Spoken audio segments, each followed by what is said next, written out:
Bayangkan kamu lagi di posisi ini. Coba bayangkan baik-baik, kamu telat untuk sebuah wawancara kerja yang bakal nentuin hidup matimu. Tagihan numpuk, keluargamu butuh makan. Tapi, di tengah pertigaan jalan yang sepi, ada sebuah sesajen tergeletak begitu saja, menghalangi jalurmu. Pertanyaannya, kamu bakal menghindar atau menendangnya pelan biar jalanmu mulus? Coba tulis jawaban jujurmu di kolom komentar sekarang. Kita lihat seberapa banyak dari kalian yang berani.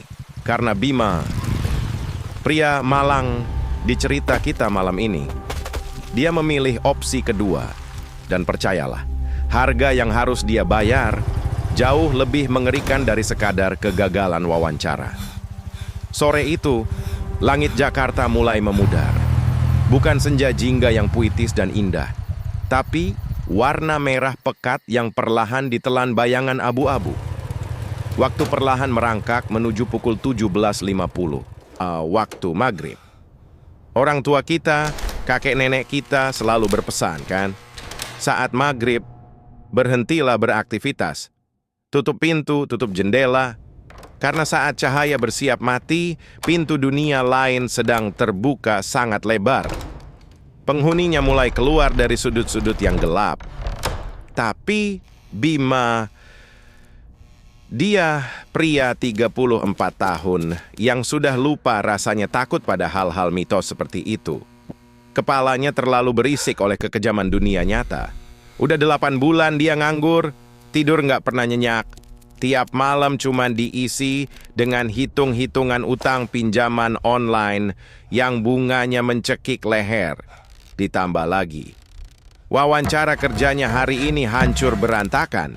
Orang HRD menatap Bima seolah dia cuma pengemis yang salah masuk gedung. Bima tahu dia bakal ditolak lagi. Bima memacu motor matiknya dengan emosi yang memuncak. Tangannya mencengkeram stang motor sampai buku-buku jarinya memutih. Napasnya memburu, kasar. Jalanan beraspal yang basah sisa hujan gerimis sore tadi seakan menyerap semua sisa cahaya matahari. Sunyi, sunyi banget. Terlalu sunyi sampai-sampai suara ban motornya yang menggilas genangan air terdengar aneh di telinganya. Cuma ada suara jangkrik yang berbunyi dari semak-semak. Sesekali patah-patah, lalu mati. Di depannya ada sebuah pertigaan berbentuk huruf Y yang memang terkenal sepi kalau sudah masuk waktu surup. Ada sebuah pohon beringin tua yang luar biasa besar, berdiri arogan di sudut jalan, akarnya menjuntai panjang ke bawah. Bergoyang pelan ditiup angin, seperti rambut wanita yang dibiarkan acak-acakan. Saat motornya makin mendekati pertigaan itu, hawa dingin tiba-tiba merayap perlahan dari tengkuk Bima, menjalar pelan ke pundak. Bulu kuduknya berdiri serentak. Angin malam yang biasanya sejuk kali ini terasa basah dan anyir, seperti bau tanah basah. Tapi bukan tanah sisa hujan. Ini bau tanah kuburan yang baru saja digali dalam-dalam. Bima menelan ludah. Tapi ego dan emosinya yang sedang tinggi menutupi rasa takutnya. Tepat di tengah pertigaan huruf Y itu, lampu motornya menyorot sesuatu. Ada sesuatu tergeletak di sana. Bima menyipitkan mata, mencoba fokus menembus remang-remang senja. Sebuah takir daun pisang. Sesajen. Tapi ada yang mengganjal. Sesuatu yang membuat insting terdalam. Bima menjerit menyuruhnya segera putar balik. Biasanya, orang menaruh sesajen di pinggir jalan, kan? Di bawah pohon besar, atau di pojokan jembatan yang aman agar tidak terinjak, dan diletakkan dengan rapi menghadap ke atas. Tapi yang ini, diletakkan persis di tengah-tengah aspal. Titik pusat pertemuan 3 jalur jalan. Dan posisinya terbalik. Tertelungkup ke bawah, menutupi aspal jalan. Otak Bima mulai memproses kejanggalan ini perlahan. Siapa orang iseng yang sengaja membalik sesajen di tengah jalan raya seperti ini? Apa yang sedang disembunyikan di balik daun pisang yang tertelungkup itu? Mengapa rasanya sesajen itu sedang mengunci sesuatu di bawah sana? Bima menggeram kesal. Otaknya yang sudah mendidih karena stres seharian, tiba-tiba kehilangan sisa akal sehatnya. Rasanya dunia ini selalu menghalanginya. Bahkan hal gaib sekalipun ikut-ikutan menyusahkan jalan hidupnya yang sudah melarat. Sialan! Orang gila mana yang naruh sampah di tengah jalan? Umpat Bima pelan dari balik kaca helmnya. Matanya memerah menahan marah dan lelah. Ais alih-alih menurunkan kecepatan motornya. Alih-alih membelokkan stang motornya sedikit saja ke kanan untuk menghindar, Bima malah memutar tuas gas lebih dalam. Mesin motornya menggerung marah. Rasa frustrasinya butuh pelampiasan seketika. Dia ingin menghancurkan sesuatu malam itu. Dia ingin membuktikan pada dunia dan pada dirinya sendiri bahwa dia masih punya kendali atas hidupnya. Jaraknya makin dekat. 5 meter. 3 meter, 1 meter. Brak! Ban depan motornya melindas takir pisang itu tanpa ampun. Bunga kantil, mawar merah, dan beras kuning di dalamnya pasti hancur berhamburan tergilas karet ban yang berputar kencang. Tapi, tunggu. Waktu seakan melambat secara dramatis. Saat roda motornya tepat berada di atas sesajen terbalik itu, suara yang terdengar memecah kesunyian malam bukanlah bunyi dedaunan pisang yang koyak, ais atau kelopak bunga yang hancur, melainkan krak, suara patahan yang sangat keras, renyah, sangat renyah dan ngilu, seperti suara tulang kering manusia yang tebal dilindas dan dipatahkan menjadi 2 bagian dengan paksa. Jantung Bima mendadak berhenti berdetak selama 1 detik penuh. Napasnya tercekat keras, menyumbat di tenggorokan. Keringat dingin seukuran biji jagung langsung membanjiri pelipisnya, menetes membasahi kerah kemejanya yang lusuh. Tangannya tiba-tiba gemetar hebat mencengkeram stang. Dia melambatkan motornya perlahan, sangat perlahan. Membiarkan roda terus menggelinding pelan sambil menahan napas yang terasa berat. Dengan sisa keberanian yang dia punya, Bima memberanikan diri melirik ke kaca spion motornya. Matanya melotot. Jalanan di belakangnya tersorot lampu rem merah yang menyala terang. Jalanan itu kosong melompong. Sesajen terbalik itu hilang. Tidak ada bekas bunga mawar yang berserakan. Tidak ada sisa daun pisang yang robek tergilas ban. Tidak ada serpihan beras kuning apapun. Jalan aspal hitam itu bersih sempurna. Seolah-olah aspal dingin itu baru saja membuka mulutnya dan menelan sesajen tersebut. Bulat-bulat! Bima sampai di depan pagar kosannya dengan napas yang masih belum beraturan. Dia mematikan mesin motornya. Hening! Dia diam sejenak di atas sadel, menatap kosong ke arah tembok kosan yang catnya sudah mengelupas. Telinganya masih terngiang-ngiang suara kerak yang luar biasa renyah tadi. Mungkin cuma ranting pohon, gumam Bima mencoba membohongi dirinya sendiri. Atau botol kaca, ya botol kaca. Dia mengusap wajahnya yang kasar dan berkeringat. Otaknya terlalu lelah, terlalu dipenuhi masalah duniawi untuk mulai memikirkan hal-hal gaib. Dia lebih takut besok pagi pintu kamarnya digedor ibu kos karena nunggak 2 bulan daripada diganggu kuntilanak. Kuntilanak nggak bisa bikin dia diusir ke jalanan. Bima melangkah gontai, menyusuri lorong kosannya di lantai 1. Lampu neon di langit-langit berkedip-kedip seolah ikut kehabisan tenaga. Pintu kamarnya nomor 04 ada di sudut paling ujung. Anak kunci dimasukkan. Pintu berderit pelan. Gelap dan pengap. Tapi tunggu dulu. Ada yang aneh. Begitu Bima melangkah masuk dan menekan sakelar lampu, indera penciumannya langsung diserang sesuatu yang sangat asing. Ini bukan bau kamar kosnya yang biasanya apek karena tumpukan baju kotor. Ini bau tanah. Bukan tanah basah sehabis hujan gerimis sore tadi yang menyegarkan. Ini bau tanah liat basah yang sangat amis. Amis bercampur bau karat dan akar busuk. Persis seperti bau liang lahat yang baru saja digali dalam-dalam di tengah malam. Bima mengernyitkan dahi. Perutnya tiba-tiba terasa mual. Dia menutup pintu rapat-rapat mengunci slotnya. Lalu, matanya menangkap sesuatu di atas lantai keramik putihnya yang kusam. Jejak kaki. Bulu kuduk di tengkuk Bima kembali meremang. Kali ini lebih keras. Ada jejak telapak kaki yang kotor oleh lumpur merah basah. Tunggu dulu. Jalanan di luar memang basah, tapi aspalnya bersih. Bima refleks menunduk, menatap sepatu pantofel murahnya.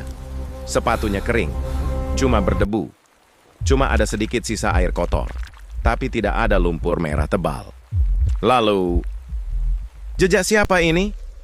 Bima menelan ludah. Jejak itu ukurannya besar, bertelanjang kaki, dan bentuknya aneh. Celah antar jarinya renggang, dan bagian tumitnya terseret.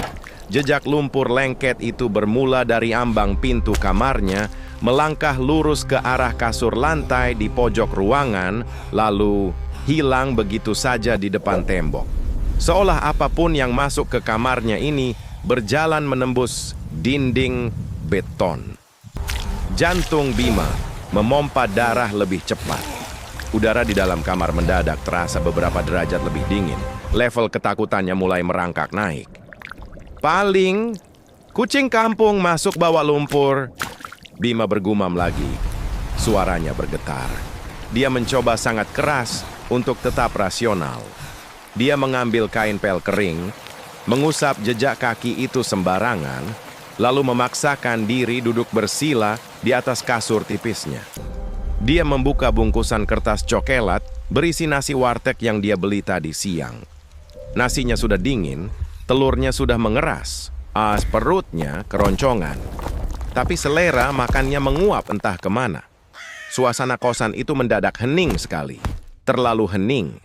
Tidak ada suara motor lewat, tidak ada suara penghuni kamar sebelah yang biasanya menyetel musik dangdut, seolah kamar ini diisolasi dari dunia luar. Lalu, dari ujung lorong kosan di luar, terdengar sebuah suara. Sangat pelan awalnya. Srek. Jeda 3 detik. Srek. Seperti suara besi berat dan tumpul yang diseret paksa di atas lantai semen yang kasar. Bima berhenti mengunyah. Rahangnya kaku seketika. Matanya melotot menatap pintu kamarnya yang tertutup rapat. Suara itu makin dekat. Dan setiap kali suara seretan itu muncul, ada getaran halus yang merambat melalui lantai beton. Menjalar naik ke telapak kaki Bima. Srek. Bima menahan napas. Dia meletakkan bungkusan nasinya ke lantai tanpa suara. Perlahan, dia merangkak menjauhi kasur, merayap mendekati pintu. Di sebelah pintunya ada jendela nako dengan kaca buram. Beberapa bilah kacanya sedikit terbuka, menyisakan celah kecil di mana dia bisa mengintip ke arah lorong luar. Dengan keringat dingin yang mulai menetes dari pelipisnya, Bima menempelkan sebelah matanya di celah sempit itu. Lampu lorong yang remang-remang masih berkedip pelan.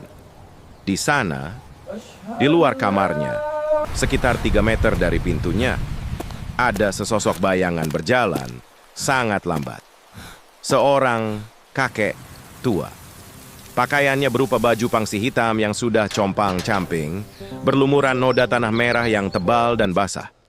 Rambutnya putih, kusut masai menutupi sebagian wajahnya. Kulit lehernya pucat pasi, nyaris abu-abu. Tapi, bukan penampilannya yang membuat kewarasan Bima seakan mau putus. Kakek itu membawa sebuah cangkul tua yang gagang kayunya bertumpu di pundaknya yang bungkuk. Mata cangkul yang berkarat hitam itu jatuh ke bawah, terseret di lantai lorong, menghasilkan suara srek, srek, yang ngilu dan menyayat telinga. Hal yang paling tidak masuk akal. Hal yang membuat perut Bima mual. Karena horor yang tak bisa dijelaskan logika adalah Kedua tangan kakek itu menggantung lurus di sisi badannya. Mati. Tidak bergerak sama sekali. Lurus dan kaku seperti tangan boneka rusak. Lalu, siapa yang memegangi gagang cangkul itu agar seimbang di atas pundaknya? Lebih gila lagi, mata cangkul itu seolah ditekan dengan tenaga luar biasa ke lantai semen. Sangat kuat, sampai-sampai srek. Memercikkan bunga api kecil di lantai yang gelap setiap kali ditarik. Seolah ada tangan tak kasat mata yang menekan cangkul itu dari atas. Bima membekap mulutnya sendiri dengan kedua tangan sekuat tenaga. Dia takut suara napasnya yang memburu akan terdengar. Bau amis tanah kuburan menerobos masuk lewat celah bawah pintu, semakin pekat mencekik paru-parunya. Air matanya mulai menggenang di pelupuk mata. Siapa kakek ini? Kenapa dia menyeret cangkul di lorong kosan yang sempit? Siapa yang sedang dicarinya? Langkah gontai itu terus maju. Srek, srek. Tiba-tiba, suara seretan itu berhenti. Hening yang mematikan kembali turun, menyisakan dering panjang di telinga Bima. Posisi kakek itu sekarang berada tepat di depan pintu kamar nomor 04. Kamar Bima. Bima bisa melihat bayangan sepasang kaki pucat berlumur lumpur merah dari celah bawah pintu. Jarak mereka cuma dipisahkan selembar kayu tipis. 1 detik, 2 detik, 3 detik. Tidak ada pergerakan. Kakek itu berdiri diam menghadap pintunya. Kaki Bima tak lagi sanggup menopang berat badannya.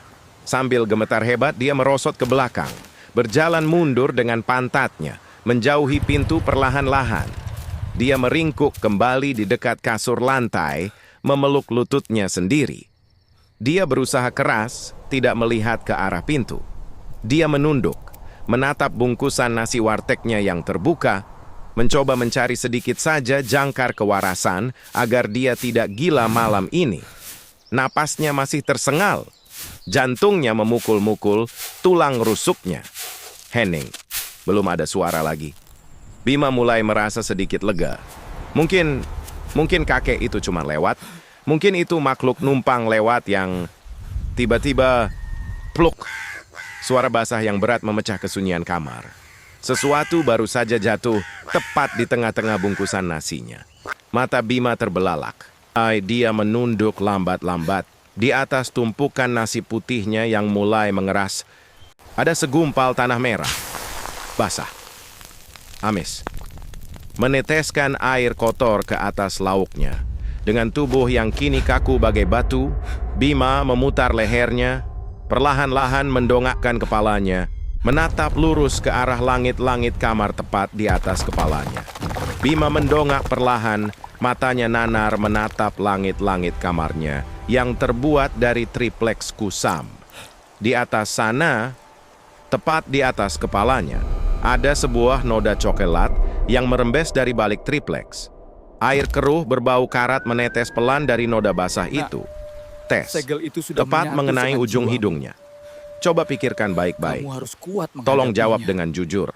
Kalau kamu ada di posisi Bima, besok pagi pasti diusir ibu kos.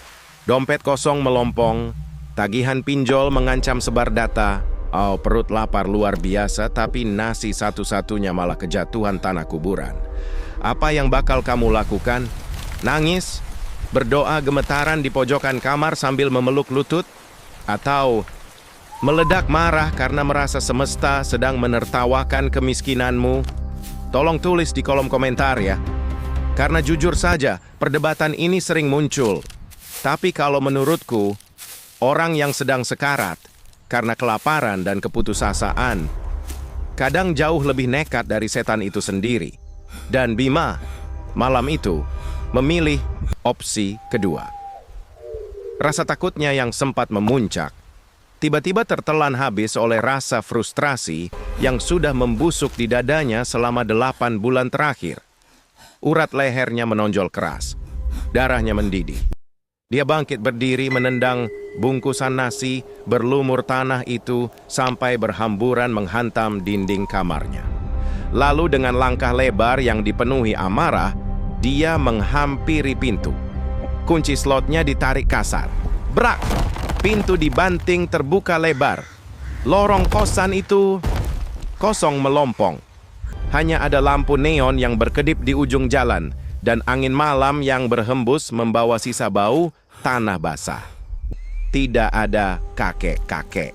Tidak ada cangkul. "Woi!" teriak Bima ke arah lorong yang sepi. Suaranya serak, pecah, dan bergetar karena emosi yang tertahan. "Keluar lu! Mau lu apa, ha?" Henning. Cuma gema suaranya sendiri yang memantul di dinding lorong. "Gue udah miskin! Gue udah hancur! Mau ambil nyawa gue? Ambil aja anjang! Nggak ada lagi yang bisa lu curi dari gue malam ini." Dada Bima naik turun dengan cepat. Dia berbalik meraup sisa tanah dan nasi yang berantakan di lantai kamarnya dengan tangan kosong. Lalu melemparkannya sembarangan keluar pintu. "Jangan main-main sama orang susah!" teriaknya untuk terakhir kali sebelum akhirnya dia membanting pintu itu kembali tertutup dan menguncinya rapat-rapat. Malam semakin larut. Waktu menunjukkan pukul 23.45. Bima berbaring di atas kasur tipisnya yang terasa sekeras papan. Lampu kamar sudah dimatikan. Kegelapan total membungkus tubuhnya yang kelelahan. Tapi sekeras apapun dia memejamkan mata, otaknya menolak untuk istirahat. Dadanya sesak. Bukan karena penampakan tadi, tapi karena realita yang menunggunya besok pagi. Dia menatap langit-langit yang gelap gulita. Di kepalanya, suara wanita HRD yang meremehkannya tadi siang terus berputar bagaikan kaset rusak yang sengaja diulang-ulang. "Maaf Mas Bima, di usia segini, kami butuh kandidat yang lebih fresh dan tidak banyak tuntutan gaji." Kalimat itu jauh lebih menyayat daripada pisau daging. Air mata Bima menetes dalam diam, mengalir turun ke bantalnya yang apa. Kenapa hidup ini sebercanda itu? Kenapa saat dia sudah jatuh tertimpa tangga, terperosok ke dalam sumur kemiskinan, hal-hal gaib sialan ini malah ikut-ikutan menginjak kepalanya? Apa salahnya mencoba bertahan hidup? Di tengah lamunan dan rasa mengasihani diri sendiri itu, Bima tidak menyadari satu hal yang mulai berubah. Waktu merangkak sangat pelan. Dan tiba-tiba, suhu udara di dalam kamar anjlok drastis. Bukan sekadar hawa dingin angin malam biasa. Ini dingin yang ganjil. Dingin yang menusuk langsung ke sumsum tulang. Seperti kau membuka pintu freezer kulkas tua dan uap esnya menampar wajahmu telak. Napas Bima yang terengah perlahan mulai mengeluarkan embun putih tipis di udara. Bulu kuduknya yang tadi sudah sempat rebah karena kalah oleh amarah, kini meremang sejadi-jadinya. Nalurinya memperingatkan bahwa ada sesuatu yang salah. Amarahnya perlahan menguap, digantikan kembali oleh ketakutan purba yang murni. Pernahkah kamu merasa ditatap oleh seseorang saat kamu sedang sendirian di kamarmu yang gelap? Perasaan di mana insting terdalammu berteriak panik, memberitahumu bahwa ada sesuatu di ruangan ini bersamamu. Bima merasakannya, dan rasanya sangat kuat. Mata Bima terbelalak menatap kegelapan. Titik pusat tatapan itu berasal dari sudut ruangan, tepat di samping lemarinya yang tak terkena pantulan cahaya jendela. Ada sesuatu di sana. Berdiri diam, memperhatikannya tanpa suara. Jantung Bima berdegup liar, memukul-mukul tulang rusuknya seolah ingin keluar. Nyalinya yang tadi meledak-ledak di depan pintu kini menciut habis tak bersisa. Dia bahkan tidak berani menoleh sedikit pun ke arah lemari itu. Tubuhnya kaku. Dengan sisa tenaga dan tangan yang gemetar hebat, Bima menarik selimut tipisnya. Ditariknya kain apak itu ke atas, melewati leher, menutupi wajah, hingga membungkus seluruh tubuhnya dari ujung kaki sampai ke pucuk kepala. Gelap, pengap, bau keringatnya sendiri menyeruak. Tapi tidak apa-apa, setidaknya di balik selimut ini, dia merasa ada pembatas antara dirinya dan apapun yang sedang menatapnya di sudut ruangan.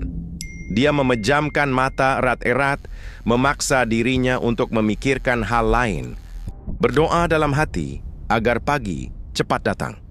Tapi, 1 detik, 2 detik. Di dalam kegelapan selimut yang sempit dan pengap itu, tubuh Bima mendadak membeku kaku seperti mayat. Jantungnya serasa benar-benar berhenti berdetak saat itu juga. Ada udara yang bergerak di dalam selimutnya. Ruang di bawah selimut itu terlalu sempit, tapi Bima bisa merasakannya dengan sangat jelas.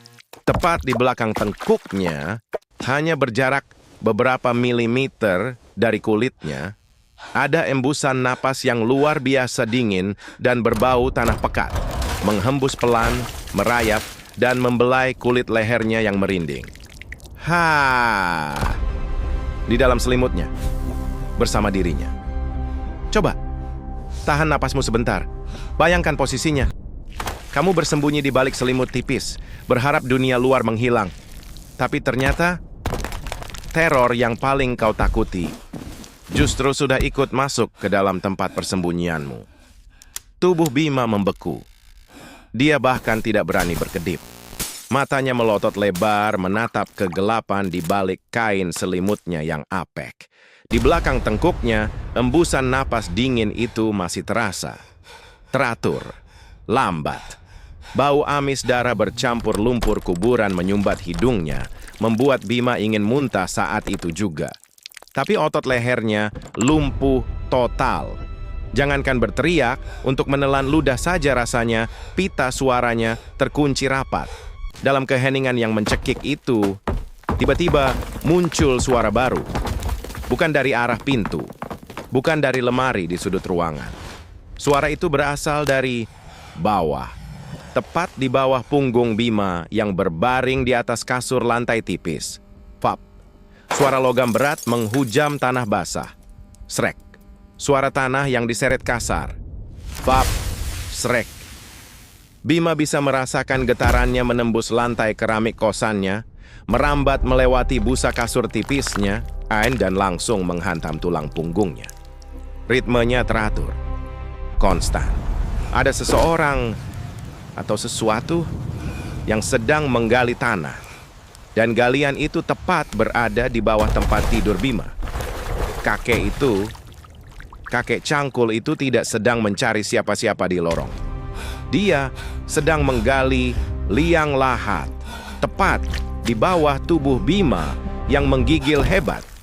Setiap kali cangkul, tak kasat mata itu menghujam, fap, Bima merasa dadanya ikut terhantam. Ruangan yang tadinya sempit seakan menciut, menekan paru-parunya dari segala sisi. Lalu, kengerian yang sesungguhnya dimulai. Di balik selimut yang menutupi tubuh Bima yang kaku, dia merasakan sesuatu yang berat menjatuhi ujung kakinya. Pluk. Terasa basah, dingin, menembus kain selimut dan meresap ke kulit kakinya. Pluk.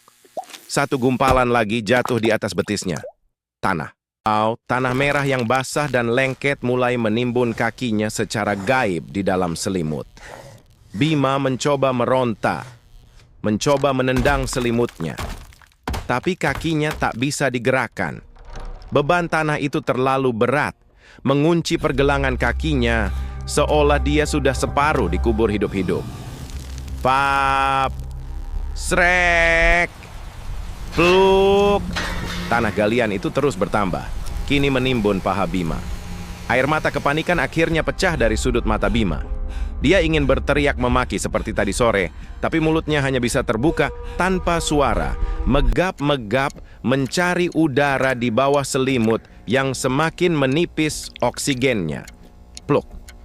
Kini tanah basah yang tebal itu jatuh tepat di atas perutnya, menekan ulu hatinya. Bau busuk akar pohon dan cacing mati merangsek masuk ke mulutnya. Beban di dadanya semakin berat. Bima tahu, kalau dia membiarkan ini berlanjut, dia akan mati tercekik tanah kuburan di atas kasurnya sendiri. Dengan sisa tenaga keputusasaan yang luar biasa dan adrenalin yang membanjiri darahnya, Bima mengumpulkan seluruh kekuatannya di kedua lengannya dan menyingkap selimut itu dengan kasar. Wush! Selimut terlempar. Udara kamar yang sedingin es langsung menampar wajahnya yang basah oleh keringat dan air mata. Bima terengah-engah membuka matanya lebar-lebar untuk melihat sekeliling. Tapi yang dia lihat membuat kewarasannya putus seketika. Jaraknya hanya 5 cm dari hidung Bima. Wajah kakek itu, kakek Cangkul. Wajahnya abu-abu pasi, dipenuhi keriput yang membusuk dan terkelupas di beberapa bagian. Matanya tak memiliki pupil, murni putih susu yang menatap kosong menembus jiwa Bima. Jarak mereka begitu dekat hingga Bima bisa merasakan tetesan lumpur dari rambut putih kusam kakek itu jatuh menetes ke pipinya. Bibir kakek yang menghitam dan pecah-pecah itu bergerak pelan, mengeluarkan suara yang terdengar seperti gesekan batu bata kering. Kembalikan rumahku. Napas kakek itu membawa aroma bangkai yang langsung membuat perut Bima bergejolak hebat. Namun bukan wajah mengerikan itu yang membuat Bima berteriak ngeri. Di sudut matanya, Bima melihat kejanggalan yang membuat akal sehatnya hancur. Kedua, lengan kakek itu masih diam, menggantung layu di sisi tubuhnya. Kaku, mati. Tapi, cangkul berkarat yang sedari tadi diseretnya, kini melayang naik di udara dengan sendirinya. Mata cangkul yang berlumuran, darah hitam dan lumpur itu terangkat perlahan ke atas langit-langit, tepat membidik di atas wajah Bima. Seolah ada sepasang tangan iblis raksasa yang sedang memegang gagangnya erat-erat, bersiap untuk mengayunkannya dengan kekuatan penuh ke tengkorak Bima. Kembalikan rumahku! Suara kakek itu tiba-tiba meledak menjadi raungan parau yang memekakkan telinga, menggetarkan kaca-kaca nako di kamar kos. Dan cangkul raksasa itu berayun turun dengan kecepatan mengerikan, membelah udara, langsung mengarah ke wajah Bima. Tidak! Bima akhirnya menjerit dengan sisa suaranya yang melengking. Secara refleks, dia mengangkat tangan kanannya tinggi-tinggi ke depan wajahnya, tangan yang tadi dia gunakan untuk membuang paksa tanah dari nasinya, mencoba menahan laju mata cangkul besi yang mematikan itu. Lalu, ting! Suara notifikasi pesan dari handphone jadul Bima berdering nyaring memecah malam. Dan seketika itu juga, dunia Bima ditelan kegelapan total. Sinar matahari pagi menembus kasar dari celah jendela nako yang berdebu. Bima tersentak bangun. Napasnya memburu liar bak orang tenggelam yang baru saja ditarik ke daratan. Dadanya naik turun dengan cepat. Keringat dingin membanjiri seluruh tubuhnya, membuat kaus lusuhnya lepek menempel di kulit. Dengan panik, dia meraba wajahnya sendiri. Utuh, tidak ada darah, tidak ada daging yang robek, tidak ada tengkorak yang terbelah akibat hantaman mata cangkul besi berkarat. Bima menunduk menatap kasurnya. Kering. Tidak ada gundukan tanah merah berbau kuburan. Tidak ada lumpur di atas lantai keramik kamarnya. Nasi bungkus yang semalam dia lempar keluar, entah kenapa sudah berada di tempat sampah kamarnya. Semuanya bersih. Apakah teror semalam cuman mimpi buruk akibat stres berkepanjangan? Halusinasi orang lapar. Bima tertawa hambar, mencoba menenangkan jantungnya yang masih berdetak tak keruan. Dia berniat mengusap keringat di dahinya dengan tangan kanannya, tangan yang semalam dia gunakan untuk membuang tanah dan menahan laju mata cangkul sang kakek. Tapi ada yang salah. Tangan kanannya diam saja. Otaknya sudah memerintahkan lengannya untuk bergerak, tapi lengan itu tetap tergeletak di atas kasur. Bima menoleh. Tangan kanannya pucat pasi, dingin seperti es, dan sama sekali mati rasa. Lumpuh total, menggantung layu persis seperti lengan kakek cangkul semalam. Kepanikan kembali menyergap tenggorokan Bima. Namun belum sempat dia berteriak, Layar HP jadulnya menyala terang, menampilkan sebuah notifikasi pesan WhatsApp dari nomor asing. Bima menggunakan tangan kirinya yang gemetar untuk membuka pesan itu. Dari HRD tempatnya wawancara kemarin siang. Maaf, Mas Bima. Setelah mempertimbangkan attitude dan temperamen Anda yang arogan saat wawancara kemarin, kami tidak hanya menolak Anda, tapi juga memblacklist nama Anda dari grup perusahaan kami. Belajarlah menghargai orang lain jika ingin dihargai. Bima membeku. HP itu meluncur, jatuh dari tangannya yang gemetar. Dada Bima terasa sesak. Air matanya perlahan menetes, jatuh membasahi pipinya yang kuyu. Tangisnya pecah seketika di pagi yang sunyi itu. Bukan, ini bukan tangisan ketakutan karena diganggu setan. Ini tangis penyesalan yang teramat dalam. Rasa sakit yang akhirnya menyadarkannya. Sebuah tamparan keras dari semesta. Selama 8 bulan menganggur, Bima selalu memakai kemiskinan dan stresnya sebagai tameng untuk bersikap kurang ajar. Dia merasa dunia berutang padanya. Kesombongannya, amarahnya yang membabi buta pada HRD kemarin, pada orang-orang di sekitarnya, bahkan pada sesajen tak berdosa di jalanan, itulah yang sebenarnya menghancurkan hidupnya. Dia menyalahkan alam semesta dan hal gaib atas nasib buruknya. Padahal dirinya lah yang mengundang petaka itu datang. Tuhan mengambil tangan kanannya sebagai ganti atas semua hal kasar yang pernah dia perbuat. Sakit yang luar biasa, tapi Bima akhirnya paham. Pagi itu juga, pukul 05.30 subuh, Bima memaksakan diri keluar dari kos. Dengan tangan kanan yang diselipkan ke dalam saku jaket agar tidak bergoyang layu, dia mengendarai motornya dengan tangan kiri. Tujuannya satu, kembali ke pertigaan huruf Yai. Udara subuh masih menusuk tulang. Jalanan sangat sepi. Bima memarkir motornya di pinggir jalan, membawa sebuah sapu lidi yang dia pinjam dari ibu kos. Ya, dia ingin menyapu aspal itu. Dia ingin membersihkan sisa kesombongannya. Dia ingin meminta maaf pada alam dan pada apapun yang telah dia singgung semalam. Saat dia sedang menyapu perlahan dengan satu tangan di bawah pohon beringin raksasa, seorang pria tua bersarung dan berpeci lusuh, seorang ustaz atau orang pintar dari kampung sebelah, berjalan mendekatinya. Langkah kakek itu terhenti. Matanya menatap tajam ke arah lengan kanan Bima yang disembunyikan. "Tanganmu kenapa, nak?" Sapa kakek itu pelan. "Kamu yang sore kemarin melindas takir terbalik di tengah jalan raya." Bima berhenti menyapu. Dia menunduk dalam-dalam, mengangguk dengan air mata yang kembali menetes. "Saya minta maaf, kek. Saya khilaf. Saya merusak sesajen orang."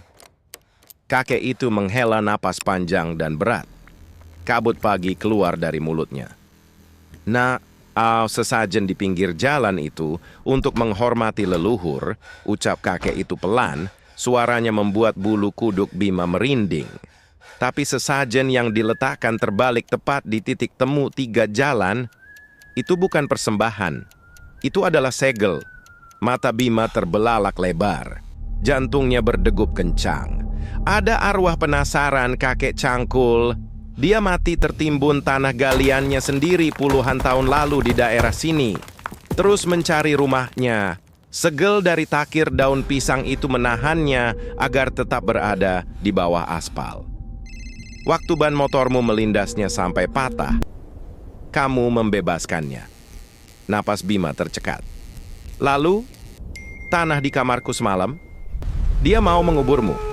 Dia mau menjadikan tubuhmu sebagai ganti rumahnya," jawab kakek itu dingin. "Dan saat kamu marah, saat kamu melempar tanah kuburan itu dengan tangan kananmu keluar pintu sambil menantangnya, kamu melepas satu-satunya dinding perlindunganmu. Tangan kananmu yang sombong itulah yang akhirnya menanggung tumbal amarahnya sebagai ganti nyawamu." Bima menelan ludah yang terasa sepahit empedu. kakinya lemas. Dia mengucapkan terima kasih berkali-kali pada kakek itu yang kemudian berlalu pergi menembus kabut pagi. Bima melanjutkan menyapu dengan sisa-sisa kewarasannya menuju sudut paling gelap di sela-sela akar pohon beringin raksasa yang melilit tiang listrik lembab. Dia ingin segera pulang dan merenungi sisa hidupnya. Namun, gerakan sapunya tiba-tiba terhenti. Darah di sekujur tubuh Bima kembali berdesir dingin. Di sela-sela akar yang berlumut itu terselip sebuah takir daun pisang. Baru. Masih sangat segar, seolah baru diletakkan beberapa menit yang lalu. Dan posisinya terbalik. Dengan tangan kiri yang gemetar hebat, Bima berjongkok. Rasa penasaran mengalahkan rasa takutnya. Dia meraih ujung daun pisang itu, lalu menyingkapnya pelan. Di balik daun itu, tidak ada bunga kantil atau beras kuning.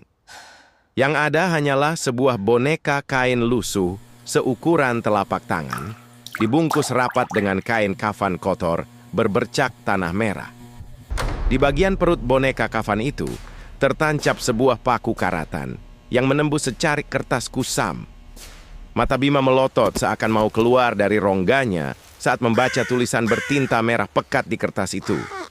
Bima, 12 Oktober 1990 tunggu. Apa itu? Kenapa namanya ada di sana? Di bawah segel yang baru? Nah, sekarang pertanyaannya untuk kalian semua yang masih merinding mendengarkan cerita ini. Coba pikirkan logika gaibnya baik-baik. Menurut kalian, siapa yang meletakkan sesajen terbalik dengan nama Bima di bawah pohon beringin subuh itu? Apakah kakek Cangkul masih belum puas menaruh segel itu untuk mengunci arwah Bima agar tak bisa lari lagi malam ini?